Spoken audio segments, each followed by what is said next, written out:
don't have weeks to figure this out. Hell, we might not even have days. Something just shifted in Chicago, and if we're not paying attention, it could roll right through our schedule like black ice on I-94. This isn't the kind of preseason fluff you laugh off while you're lining up another plate at the tailgate. No, this is the kind of move, or maybe the birth of one, that can twist the NFC balance before the first frost hits Ford Field. You can almost feel it in the way the chatter's carrying across the division, like the low rumble before a freight train barrels into view. And here's where it gets real, because two names still barely out of their draft suits just got the kind of nod from their coach that you don't hand out unless you've seen something you can build a season on. But before I drop those names, I'm telling you as one of us, if you bleed Honolulu blue, if you've ever frozen your fingers on those metal seats in December and still screamed until your throat burned, lock in right now, because this could shape the very games we're already circling on the calendar. The first shot across the bow came wrapped in the kind of praise Ben Johnson doesn't just throw around. Luther Burden, rookie wideout, Missouri product, second-round chip on. His shoulder is already flashing veteran awareness that turns drives from almost into points on the board. In his first real taste of NFL speed, Burden ripped off 14.5 yards per grab. But the stat sheet doesn't tell you the full picture. He was making sideline sprints with surgical clock awareness, setting up field goals like he'd been in 2-minute drills for a decade. Johnson says he sees him at breakfast drilling the wide receivers coach with questions, putting in walkthrough reps no one's tracking on paper. That's the kind of behind-the-curtain grind you don't ignore. And here's the wrinkle. If Burden's the real deal, that Chicago passing game gets another dimension. More reliable chain movers mean fewer quick defensive stops for us, which means Goff and company might be standing on the sideline longer than we like come December. Then the other shoe drops, and it's wearing cleats made for violence. Austin Booker, second-year edge out of Kansas, still only 22, just laid waste to Miami's protection like he was late for dinner. 3 sacks, a forced fumble, 4 QB hits. And here's the kicker. He was doing it against the ones, in live fire, not just mopping up against backups.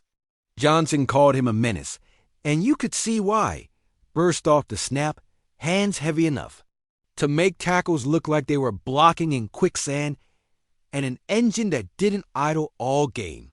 This isn't just about Chicago having one more pass rusher.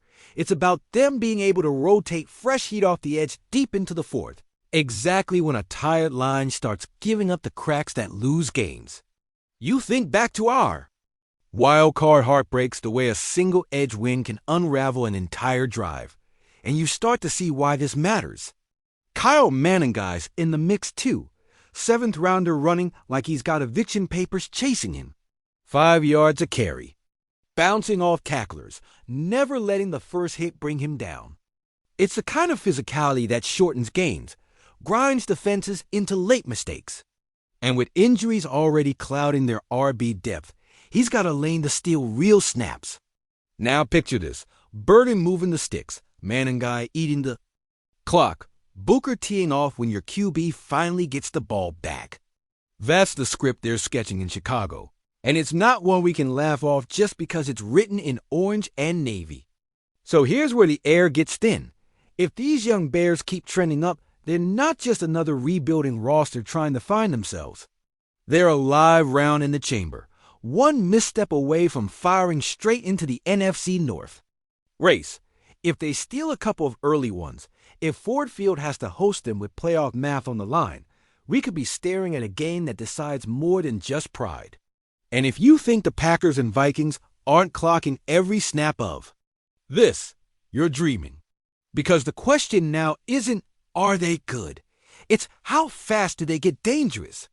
And the clock's already ticking. Knuckles up, Detroit helmets tapping lockers. Boots scraping concrete because the next call hits right now and it's ours to make. The film slows, the air thins, and you can feel a tiny tilt out of Chicago. That could slide the whole division if we treat it like preseason fluff. The margin shrinks with every rep. Start with the clock thief. Luther Burden went 2 for 3 for 19 yards, 14.5 per catch, and then carved the sideline with just enough stride to save a single second so Cairo Santos could punch 3 before the half. That's not noise. That's situational awareness that flips scripts, and it snowballs when you let it. Give that guy a clean release on 3rd and 6, and you're stuck defending 4 downs instead of 3. And here's where it cuts deeper. It keeps our offense on ice while their sideline swells. Then the hammer that shortens games, Kyle Manum guy. 7th rounder running like rents due. 6 rushes for 30 yards at a clean 5 a pop with 3 broken tackles, constantly falling forward. That kind of downhill punishment stacks fatigue in the front 7 and shaves possessions off the night. You see where it's headed. The fewer chances we get, the more each snap becomes a riddle with teeth. And that's how tight games turn cruel in December wind. Now the edge of the blade, Austin Booker. 6 tackles, 3 sacks, 1 forced fumble, 4 quarterback hits, and he did it against real snaps, not mop-up bodies. His first step looks like a sprung trap. His hands ring helmets, and suddenly your protection plan feels old. Humor once pictured a tight ends coach dialing the room. Pack your lunch. You're chipping 97 until your knuckles squeak. We grin, then we circle it in red, because that's exactly how a hot edge rips pages. Out of your call sheet. Later in the operation, and it gets colder. Their backups ran clean. The staff bragged on a 100% pre-snap operation day. Case Keenum tossed 2 touchdowns with 0 picks. And Tyson Bagent cleared 100 yards with a score and a debated interception. That means if the starter stumbles, the floor doesn't collapse. It means they can survive turbulence long enough for the rookies to tilt it again. And that's where the calculus starts changing the way you feel a 3rd and medium. So how do we meet it? Do we travel Sutton on Burden in 2-minute and bait? The outbreak with a late roll, or press and squeeze the stem and live with the go? Do we slide the protection to Booker and steal a target from the concept, or hit tempo and make his motor chase grass instead of quarterbacks? Do we accept heavier personnel to hammer the edge and keep our quarterback clean, or flood space with quick game and dare their rush to get small? Each answer steals something from somewhere else, and that's the part that pinches until you remember we like to fight.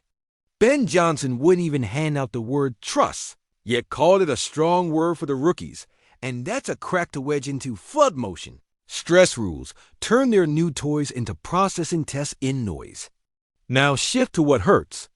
A season quietly, special teams, and the hidden yards. Burns' clock trick hints at a player who will steal hash marks on punt returns if you get lazy with lane integrity. Booker's edge heat forces shorter punts when drives die crooked, flipping fields you don't expect. And here's where it tilts again. If they get modest early leads, Menangai's 5 a pop becomes a vice that keeps our sideline pacing. And Ford Field remembers every wildcard heartbreak where one more series never came. Zoom out, and the cap starts whispering.